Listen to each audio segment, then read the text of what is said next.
All right. We commence with a prayer again. So let us commence with a prayer. Saint Michael the Archangel, defend us in battle. Be our protection against the wickedness and snares of the devil. May God rebuke him, we humbly pray. And do thou, O Prince of the heavenly host, by the divine power of God, cast into hell Satan and all the evil spirits who roam throughout the world seeking the ruin of souls. Amen.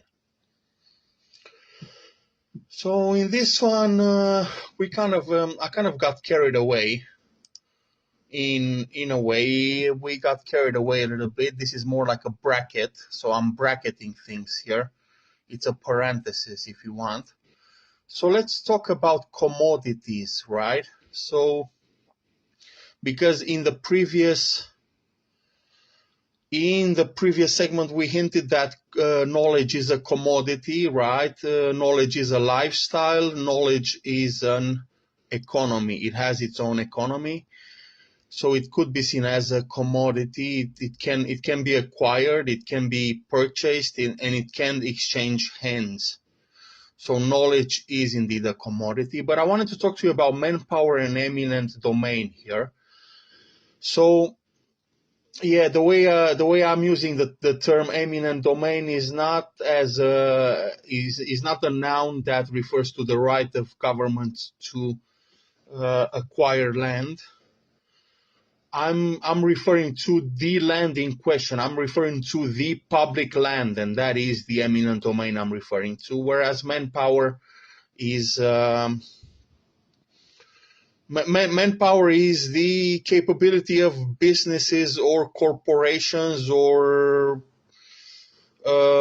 institutions or enterprises to achieve things because they have a lot of manpower, right? So that is the manpower of a certain institution or a corporation or an enterprise. So manpower is not a commodity, but it's a currency, right? So manpower is the most important thing here. In my opinion, manpower is the most important currency that our society has. So we can see that there's no coincidence that I was talking about a spike in population numbers just before. Well, rather, Professor West Cecil was talking about that. So there's no coincidence I'm talking about manpower now, and I'm saying manpower is what is important, guys.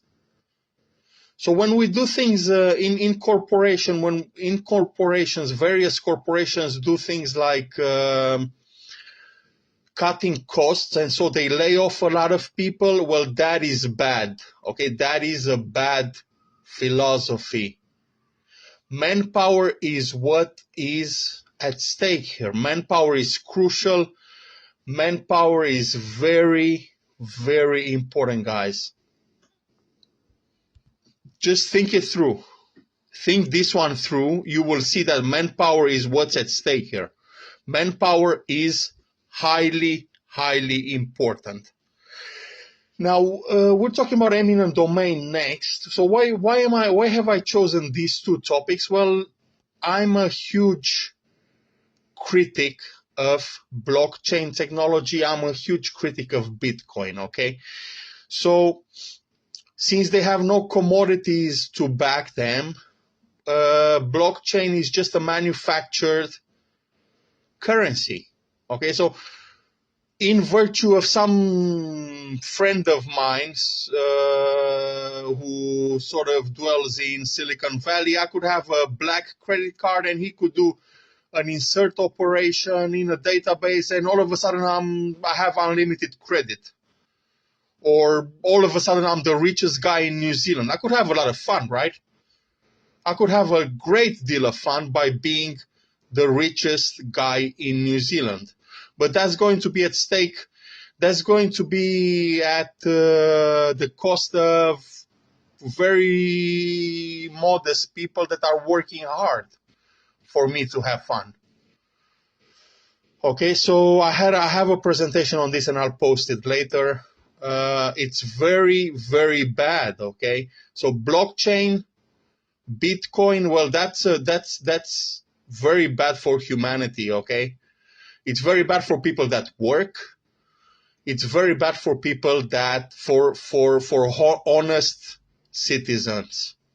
Okay, Bitcoin and blockchain, they're very, very bad technologies.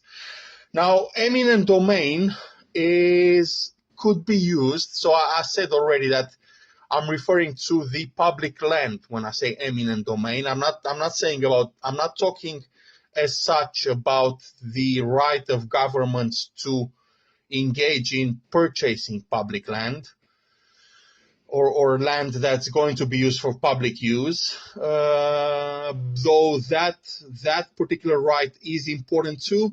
When I say eminent domain, I refer to the public land in question, and I propose here that eminent domain be a commodity. Okay, so in the past we have used gold as a commodity. So if a central bank has so much backing in gold, they could print so much money, right? But what is really gold? What is gold good for? It's not even a conductor. Gold is not even a conductor, guys. We can't make computers using gold. Well, yeah, good luck. It has certain properties, right? It's not going to rust that easily. It's very heavy. It's shiny. It glitters, right? But it's not even a conductor. Its usage isn't that big. Okay, so gold isn't that good. So I propose we use eminent domain as a commodity. So a country shall print as much money in proportion to its eminent domain size. That is the size of the public land which it holds. And of course, there's also an equation. I'm not going to skip this. I said this already many, many times. I said it on YouTube.